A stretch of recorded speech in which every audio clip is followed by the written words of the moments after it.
Hey guys, Shade here again, back with another video. Yes, I've been kind of trying to figure out what my next video is going to be, and I've come up with a beautiful one today.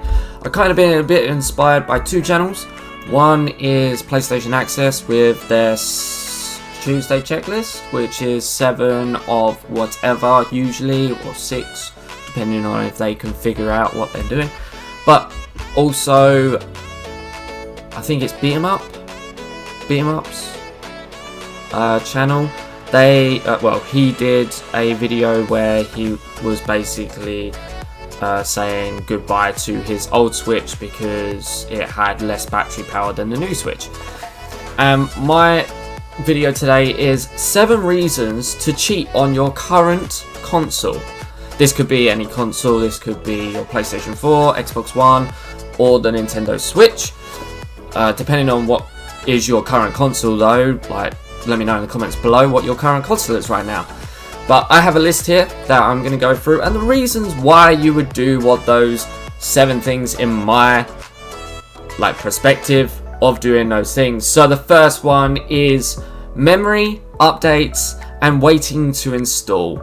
Now this one is obviously a no-brainer. When you are playing on a previous gen console, there was no such thing as updates. So the PS2 and the PS1 didn't have updates. You would just put the disc in, you would play the game as is, bugs, no bugs, like storyline, multiplayer, all of that is as is. There was no such thing as updates.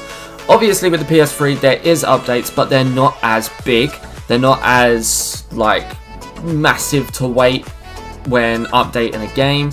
And also when installing a game for the first time. Now this one is this one kind of bugs me on the PlayStation 4 and sometimes on the Switch depending on the file size.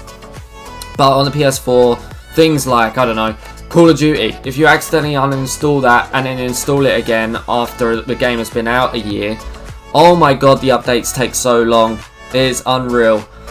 Like back when on the PS3, you would put in, say, Modern Warfare 3, load it up, boom, done. You could get straight online with your friends. But as soon as you want to play a new game these days, you're going to have to turn around to your mate and go, well, I'll be on in like an hour or two because I've got to wait for the updates to be done. And then once I've loaded the game in, I've got to wait for it to install even more. So I've got to watch this cinematic in the middle of waiting, and yeah, I'll be on in about an hour. So that is the first one. Second reason to cheat on your current console is spoilers and leaks. Now obviously when you play current gen games, there's always going to be spoilers and leaks. When you're looking forward to a game coming out, someone is just sitting there over in the corner, blabbering their mouth, going, oh, have you seen this new game? Oh, it looks amazing. This, that, and the other. The multiplayer looks amazing. Oh, they're going to introduce this now, blah, blah, blah. And you're just sitting over in the corner, la, la, la, la, la, la, la, la, la, la, la, la, la, la, la, la, la, because you don't want it spoiled for yourself. Like, if you wanted it spoiled, you would have had this ages ago and been like, boom, there it is, YouTube straight away, you're watching it. But going back to PS1, PS2, PS3, and any other console, Xbox, Xbox 360, DS, Game Boy, etc., the games have already been out. So really, it's down to you if you want that spoiled for yourself. But everything that's currently going on, that's what they're going to be focusing on. They're not going to sit there and go, oh, I'm going to spoil the ending to Prototype. Oh my god. Vanquish. I'm going to spoil the gameplay of that. They're not focused on that. They're focused on the current stuff that is going on. They are going to release and talk about what's going on right now. So when you go back to a previous gen console or cheat on your current console, as I have said, you can't really spoil it because nobody's talking about it. If you've never played that game or never seen that game before, no one's really going to spoil it unless someone comes up to you and goes, oh, have you ever played this game before? And it's like 5-6 years old, and You go to them, no, I've never played it. And they turn around and say, yeah, you should go and play it. And you say, okay, I'll look it up later. And that's it. If they leave it at that, then awesome. But if they start going, oh, it's great, this happens like halfway through, you're going to absolutely love the ending as well, blah, blah, blah. And you're like, oh my god. Like, you could have just left me to play the game. But that's the thing. With games like that on the previous gens, you won't have to worry about that because nobody will spoil it or leak anything. Unless you go hunting for it. Leading on to number 3, this is to do with controllers and the development of controllers. So currently on the PlayStation they introduced the touchpad, they took away the start and select, they switched the shoot-in on from R1 to R2 and the aim-in from L1 to L2. This is where I'm getting into controls. On previous consoles, some games work better with the controls. So, like, you are used to those feels. If you've played those consoles before, you go back and you go, oh, I remember these. I remember these buttons. Oh, it feels so good to be playing like this again. Like, playing on Xbox 360, like, to Xbox One. They were pretty much the same. There wasn't really much difference. Maybe the controller felt a bit bigger or a bit smaller depending on your hand size. Depending on what type of controllers you have also, because you can get a PS4 remote but it's shaped like an Xbox remote. It's one of those preference things. If you went from Xbox to PlayStation, did the jump from Xbox 360 to PlayStation 4, then you would know that feel. Like if you went, oh, I want to play a game on the Xbox 360 again, you'd go back to it and go, oh, it feels so good to be playing like this again. So that's what I'm getting at with controls, and that's why you would cheat on your current console to play that type of controller again. Like if you were on the Xbox One, come from PlayStation, don't know why you would do that, don't know. But if you did do that and go back to the PlayStation, you'd be like, oh, feels so good to be playing like this. Ooh, yes. Love it. Or even then, playing on the PC. If you played the PlayStation before and you were playing the PC for a while and you went back to the PlayStation and went, ooh, it's nice to be playing a controller again instead of like tapping keys. Like that is that feel. And leading on to that is nostalgia. Now, nostalgia is an obvious one.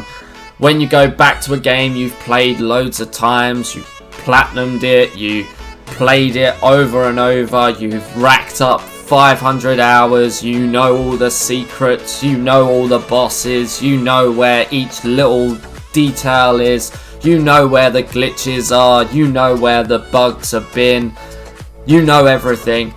That is nostalgia, and that is why you would cheat on your current gen console, because you want to feel those things again.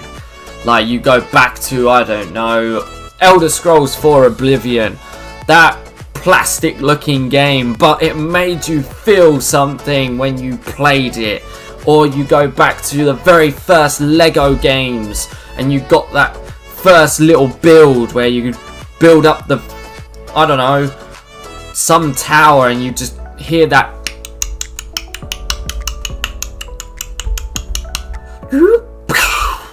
that feel of playing those games. Oh, for me,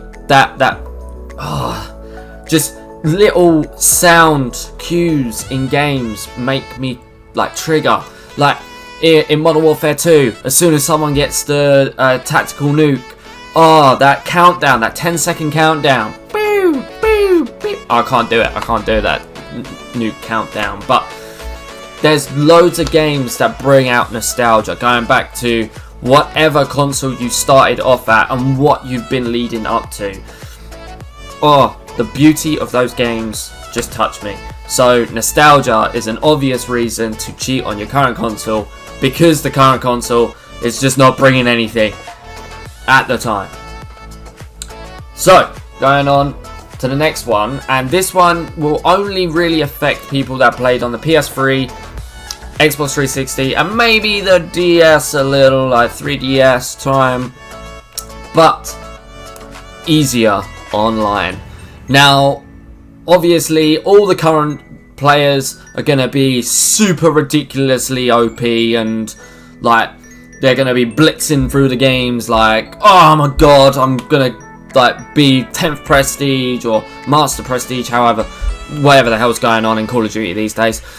But like, they want to be the best of the best. But if you go back to, say, I don't know, playing Modern Warfare 2 or Modern Warfare Remastered, or I don't know, playing some like maybe GTA 4 or I don't know, there's plenty of online games that are still running now that are enjoyable to play because the players are not as hard, I guess, or the game just seems a lot easier than playing current gen games. A lot of online games these days are getting very, very, very hard and making it a lot harder for players to play because there's a lot of people grinding and learning and wanting to be the best, so they make their games harder for people to get their time out of them games. Or Battlefield is a great example of that because it tests people's skill at using weapons because of bullet ballistics and drop and things like that. I remember playing Battlefield Bad Company 2. That's the one. That's the first ever online I really found myself finding it quite hard because of bullet drop and learning the maps. The maps were massive. But now, if you would go back there, it would be piss easy because every player like has moved on. They've gone to Battlefield 4, Battlefield 5, Battlefield 1, Battlefield Hardline, whatever. Modern Warfare, the new Modern Warfare that's going to be coming out, everybody will move over to that and get ready to play it. But there's us players that like the easier online and the nostalgia that stick with the previous games. And that's what I'm getting at with it, easier online. Up next, I love this one. This one is great. Not remastered yet. Now, all the current gen consoles love to go, we're remastering it! We're gonna make it again because we want your money! We're gonna do this because, you know, you've been asking for it. That's basically it. I love this one. Now, there's games that have yet not been remastered. So, the idea is to obviously cheat on your current console and go back. Because you want to play that game again, but you're waiting for it to go, we're going to remaster it, we're bringing it out to current consoles. Great example of this was Doom. For the longest time, I was playing it still on the PS3 and on the PC. And then they went, quite recently, about a month ago now, maybe a little less than that, it was around QuakeCon, they went, oh, we're bringing it to the current gen consoles. Obviously, I went, yes! Get in! And downloaded it as soon as I knew, but for the longest time, I cheated on my current console with my PS3 just to play Doom. And that is the perfect example of, like, wanting to play a game remastered, 60 frames per second, 1080p, etc. That's what we want. But we can't have that all the time. There is plenty of games that have not been remastered or won't be remastered. Like Fallout New Vegas. Apparently everybody loved that game. I didn't get into it that much. I was more Fallout 3. I stuck with it. Like, I really wanted to just keep playing that over and over and over again. But you won't ever see that as a remaster. They're going to keep bringing out Fallouts, but they won't remaster. Definitely not. The Elder Scrolls. Now, this one, Skyrim got blitzed, like, loads. Let's just say they kept remastering it until it just got milked the hell. But they won't remaster Oblivion. You won't ever see that. And that's what I'm getting at. You won't, if you don't get a remaster, you're going to cheat on your current console. And moving on to the final one. All games are done on the current system. Now, in my opinion, I can't really say this because I've got loads of games still to play. But I know the feeling when you get through a lot of games and you go, oh, I don't want to play this. I don't want to play that. I've got nothing to play really on the current system. And you go and you start looking at your previous stuff and you go, you know what? I want to play that. I want to play that. Because there's nothing for you to play on your current console. And that's what I'm getting at. All games are currently done. Because in your mind, you're like, oh, there's nothing for me to play. I'll just end up replaying the game. Like, I'll play it over and over again. Unless you're playing a MMO game like Fallout 76, where the game just keeps going and going and going. But, yeah, it's a very simple one. Like, it's just basically cheat on your current system because it has nothing to offer right now. You're waiting for the current game to come out. Like, say, I don't know, what games going to be coming out soon. Obviously, Doom Eternal in November. We got Call of Duty Modern Warfare coming out in October. Like, there's been games that have come out, like, but months ago you would be like, oh, I'm waiting for this game to come out. Like, when everybody was going on about Kingdom Hearts 3 and waiting for that to come out, everybody was like, oh, let's play Kingdom Hearts 1 and 2 just so we can refresh our minds. Like, it's that. That is basically it. The game hasn't come out yet and you're waiting for it. So, that is my 7 reasons to cheat on your current console. Let me know in the comments below if you can think of any other reasons to cheat on your current console. Unfortunately, this isn't for PC, because PC, like, well, even then, like, there's some games that you can't actually play on current PCs. Like, there's some games that actually crash because the PC is too powerful. Trust me, this is a legit thing and it needs to be rectified. Like, stand up, rise up, PC players, and bring back the classics. But thank you very much for watching. Hope you enjoyed. Hopefully I edited this okay because it was kind of a bit of a mishmash. But hope you enjoyed, like I said, and give it a like. Don't forget to subscribe, and I'll see you in the next episode of whatever I make. See you all later.